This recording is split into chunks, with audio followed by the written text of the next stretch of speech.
The battle resumes in round 10 of the Stannic Satcar series. The 5-second board goes up, engines scream, the lights go to green, and racing gets underway. It's a great start by Nick Duval. From Damso's point of view, we see how Duval rockets from 4th on the grid to split the Opels of Briggs and McCleary. This is McCleary's view of the action, and Duval is up into 2nd. What a demon start by the boat designer. McCleary holds Damso at bay as Dion Joubert and the Johnson Matthey BMW disappear into the distance. Into Castrol Corner, and Joubert's Johnson Matthey BMW is already opening a gap between him and Duval's BP Nissan. But behind the pack, it's Farouk Dangor who goes farming. He gets the car going again, but in the meantime, Joubert is still pulling away.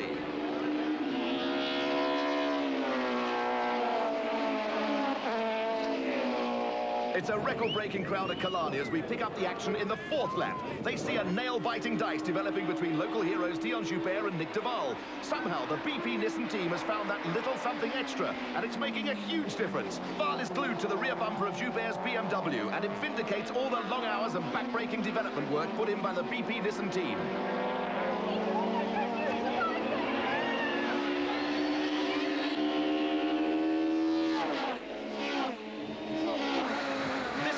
From Duval's perspective, as he chases Joubert through Continental, a new lap record will be cause for celebration in the Nissan camp.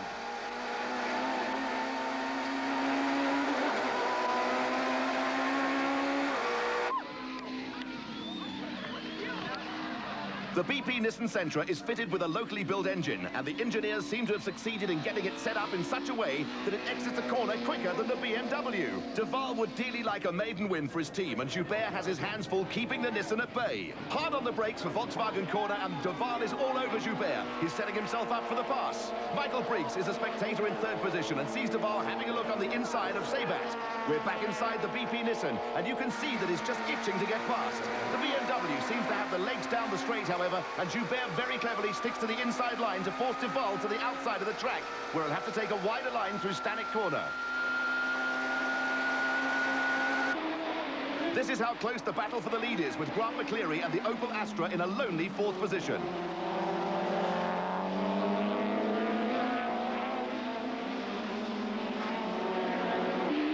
Tension is running high in the pits as Joubert receives encouragement from his team members. Oh, and what a pity for the BMW team as Jeff Goddard comes into the pits with a punctured right front tyre on the Castrol Futron BMW after coming into contact with Farouk Dangor on the 1st lap.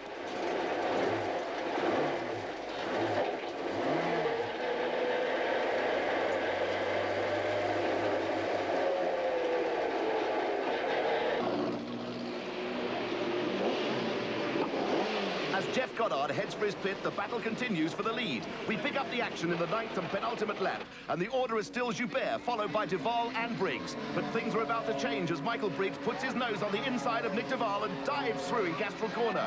Traffic is looming, and could this again put a spanner in the works for the leading pack? It's an enthusiastic crowd as the leaders cause the slower cars to scatter all over the place. The Cape Townians love their racing, and they love watching brave men battle it out in their racing machines. Nick Duval sees Michael Briggs in front of him in 2nd position. But could it be that Duval has overcooked his tyres in the earlier part of the race? He doesn't seem to have the edge on the opposition that he had earlier.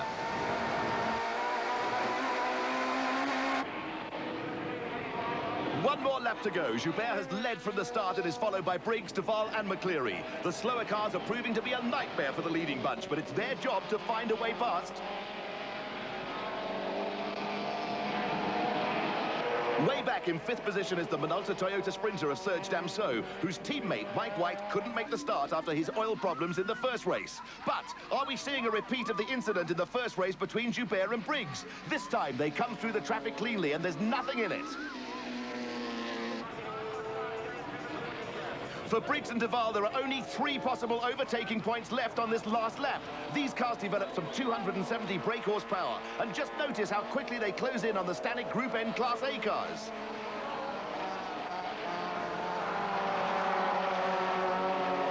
Down the back straight for the last time, and now there's only 1 overtaking point left. Joubert hugs the inside line and is not going to allow anyone to take away his 2nd victory of the day.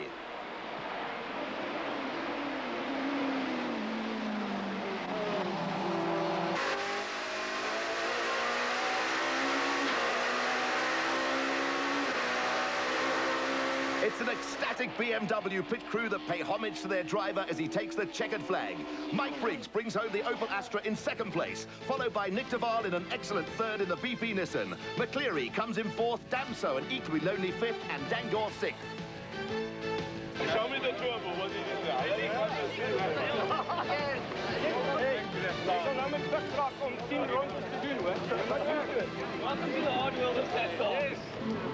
I'm pleased that the Nissan's going that well. I'm also pleased I beat him, but and I'm sorry that in a way that Michael got past him. Otherwise, Michael would have got third place points. But it was a tough race. It was a good race. I had slight braking problems, locked up a front wheel in the first lap, and had to be easy into the corners. But I'm happy. Next weekend, the Stannic Satcar Brigade heads for Goldfields Raceway.